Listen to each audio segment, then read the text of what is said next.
আজ আমরা এসেছি বগুড়া মস্তানে। মস্তানে এসেছি বন্যাকৃত মানুষের জন্য কিছু সহযোগিতা, যেরকম এই যে সবাইকে অনুরোধ করা হচ্ছে যে বন্যাকৃত মানুষের জন্য আপনারা কিছু দান করুন, কেননা আমাদের বন্যাকৃত মানুষের পাশে এখনোই দাঁড়ানোর সময়। কেননা আমরা অন্য সময় না দাঁড়িয়ে এখন দাঁড়ানো আমাদের সবচাইতে জরুরি হয়ে দাঁড়াইছে। কেননা আপনার কুমিল্লা, ফেনী এগুলি জেলায় যে অবস্থা হয়েছে বন্যাকৃত, তো আসলেই দেখে আমরা খুব আতঙ্কের মধ্যে আছি। কেননা এগুলি মানুষকে যদি আমরা এখন সহায় দান না করতে পারি, তাহলে আমাদের আর কোনো বৈষম্যের কোনো দাম থাকবে না।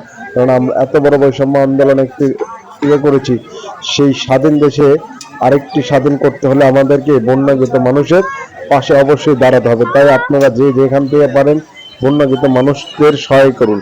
কারণ আমরা এই যে মহাস্থান থেকে আজকে অনেক ছেলে পেলে বাড়াইছে, এগুলি সব দান যেগুলো হবে এগুলি সব টাকা পয়সা নিয়ে গিয়ে আমরা বন্যাকৃত মানুষদের পাশে যেয়ে দাঁড়াবো। কেননা আপনারা যদি এই সময় দান না করেন তাহলে কখন করবে? এখন আমাদের বন্যাকৃত মানুষের পাশে দাঁড়ানোর এটাই হলো সবচাইতে বড় কর্তব্য এবং বড় এটাই মোকাবেলা। কেননা এখন যদি ওনাদের পাশে আমরা না দাঁড়াই তাহলে আমরা কখন গিয়ে কি করবো? তো এখন আমাদের একটাই মিশন, সবাই আপনি বন্যাকৃত মানুষের জন্য যা যেখান থেকে পারেন অবশ্যই বন্যাকৃত মানুষের পাশে দাঁড়ানোর মতো ব্যবস্থা করুন। এই যে আমাদের এই মস্তানে আজকে আমরা অনেকজন প্রায় বেরিয়েছে, অনেক ভাই ব্রাদাররা।